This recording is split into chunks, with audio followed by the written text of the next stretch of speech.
आज हम लोग मल्टीप्लियर का सरल रूप में व्याख्या करेंगे तथा ये देखेंगे कि गुणक और एमपीसी के बीच में क्या संबंध है। तो सबसे पहले हम मल्टीप्लियर के लिए जो सूत्र है उसकी व्याख्या करेंगे सरल तरीके से। इसकी मल्टीप्लियर की गणना करने की दो विधियां हैं। पहली विधि काफ़ी सरल विधि है। तो पहली विधि में जो राष्ट्रीय आय है उसकी परिभाषा के अनुसार राष्ट्रीय आय कुल उपभोग और कुल विनियोग का योग होती है। y is equal to C plus I. सबसे सरल तरीका यही है राष्ट्रीय आय की गणना का कि वो कंजप्शन और विनियोग के योग के बराबर होती है। इसलिए अब जब राष्ट्रीय आय में कोई परिवर्तन होगा तो उसको हम डेल्टा वाई कहेंगे, और कंजप्शन के अंदर परिवर्तन होगा तो उसको डेल्टा सी कहेंगे, और इन्वेस्टमेंट में परिवर्तन होगा तो उसको हम डेल्टा आई कहेंगे। तो राष्ट्रीय आय में परिवर्तन होने के कारण कुछ परिवर्तन उपभोग में होगा और कुछ परिवर्तन जो है वो विनियोग में होगा। तो ये हो जाएगा डेल्टा वाई बराबर delta C plus delta I, तीनों चल राशियों में परिवर्तन करने पर। अब इस समीकरण के अंदर डेल्टा वाई बराबर delta C plus delta I में डेल्टा वाई का भाग देते हैं हम, यानी आय में परिवर्तन का भाग देते हैं।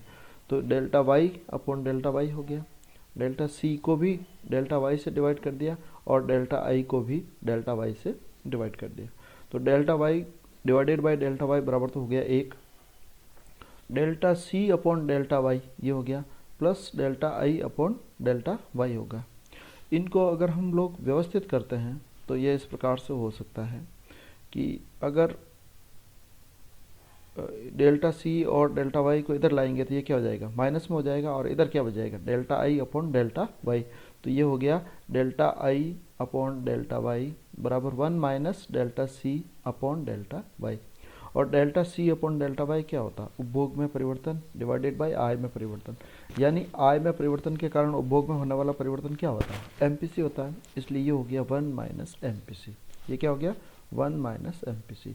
क्यों हो गया, क्योंकि आय में परिवर्तन के कारण उपभोग में होने वाला परिवर्तन क्या कहलाता है, सीमांत उपभोग प्रवृत्ति कहलाता है।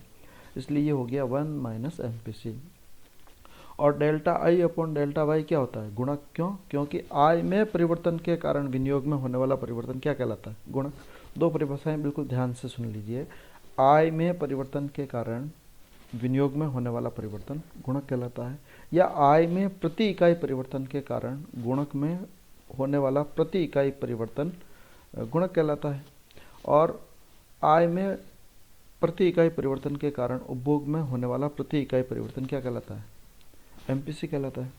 तो delta Y upon delta I बराबर क्या हो गया, गुणक। गुणक को हम के द्वारा संबोधित कर सकते हैं, इसलिए होता है 1 अपॉन 1 माइनस एमपीसी। और चूंकि 1 माइनस एमपीसी बराबर क्या होता है, एमपीएस होता है। 1 माइनस एमपीसी बराबर क्या होता है, एमपीएस होता है। यानी 1 बराबर क्या होता है, एमपीसी प्लस एमपीएस, यानी कंजप्शन और सेविंग का योग क्या होता है, आय के बराबर होता है। टोटल कंजप्शन और टोटल सेविंग क्या होता है, आय के बराबर होता है। ये यहाँ पर भी देखिए सी प्लस आई, आई क्या है, आई और एस क्या होता है, बराबर होता है। तो 1 अपॉन 1 माइनस एमपीसी बराबर क्या होता है, 1 अपॉन एमपीएस, यानी बराबर 1 अपॉन एस होता है। यानी जो गुणक की जो परिभाषा है उसके अनुसार उसका जो फॉर्मूला बनता है वो है के बराबर 1 अपॉन 1 माइनस एमपीसी। इस गुणक को ज्ञात करने की दूसरी विधि भी है, जिसके अंदर हम लोग यहाँ पर y बराबर सी प्लस आई तो लेते ही है, लेकिन c को डिवाइड कर देते हैं a प्लस बी वाई के अंदर। a प्लस बी वाई के अंदर a एक अंतखंड होता है जब अपन कंजप्शन फंक्शन देखते हैं, और बी वाई क्या होता है, जो कि आय से प्रभावित होने वाला कंजप्शन होता है। कंजप्शन के दो भाग होते हैं, स्वायत्त कंजप्शन जो कि आय से प्रभावित नहीं होता है, आय नहीं रहती है तो भी होता है, और दूसरा होता है आय से प्रभावित होने वाला कंजप्शन जो कि एमपीसी से जुड़ा हुआ होता है। अर्थात जो ये बताता है कि आय में जितनी वृद्धि होती है उससे थोड़ी कम मात्रा में वृद्धि उपभोग के अंदर होती है। तो यहाँ पर हम लेंगे y1 बराबर a plus B Y one plus आई1 हो जाएगा, और y2 बराबर क्या हो जाएगा, a plus B Y two plus आई2 हो जाएगा। यानी y1 लेवल पर ये समीकरण बनती है और y2 लेवल पर यह समीकरण बनती है। चूँकि MPC B है तो y1 मल्टीप्लाइड बाई b हो जाएगा, और जब I बढ़ करके y2 हो जाती है तो b जो होगा वो उससे गुणा हो जाएगा। समीकरण 2 में से समीकरण 1 को घटा दिया जाए, अगर y2 माइनस y1 कर दिया जाए तो ये y2 माइनस y1, तो ये हो जाएगा b y2 minus y1 plus i2 minus i1 हो जाएगा। तो ये क्या हो गया, ये डेल्टा y हो गया, y2 माइनस y1 क्या हो गया, डेल्टा y हो गया। और ये क्या हो जाएगा, माइनस b, ये भी डेल्टा y हो गया, minus b delta y plus delta i हो जाएगा, ये डेल्टा i हो गया। तो अब क्या हुआ, डेल्टा y2 माइनस y1 बराबर डेल्टा y हो गया, और i2 माइनस i1 बराबर क्या हो गया, डेल्टा i हो गया। तो ये समीकरण जो है वापस वो इस प्रकार से बनती है, delta y minus b delta y बराबर डेल्टा i। तो ये वापस 1 माइनस बी हो गया, डेल्टा y कॉमन लिया तो 1 माइनस बी हो गया, और ये इधर डेल्टा i हो गया। अब डेल्टा y में डेल्टा i का भाग देंगे तो ये इधर आ जाएगा, तो 1/1 माइनस बी हो जाएगा। इस प्रकार से भी आप ज्ञात कर सकते हो, यानी y1 और y2 लेकर के भी आप मल्टीप्लेयर का व्युत्पन्न कर सकते हो, और y बराबर c प्लस आई लेकर के भी आप उसका मल्टीप्लेयर का गणन कर सकते हो। ये दोनों तरीके आसान तरीके हैं आप। तो ये k बराबर 1/1 माइनस बी हो गया, तो ये होगा 1/1 माइनस MPC हो जाएगा, यानी MPC क्या है यहाँ पर, सीमांत उपभोग प्रवृत्ति है, और 1/1 माइनस MPC बराबर क्या होता है, k, और k बराबर क्या होता है 1/s। तो ये जो दोनों चीज़ें हैं, इन दोनों चीज़ों से आप गुणक का कोई भी न्यूमेरिकल क्वेश्चन होगा उसको आप आसानी से सरल कर सकते हो।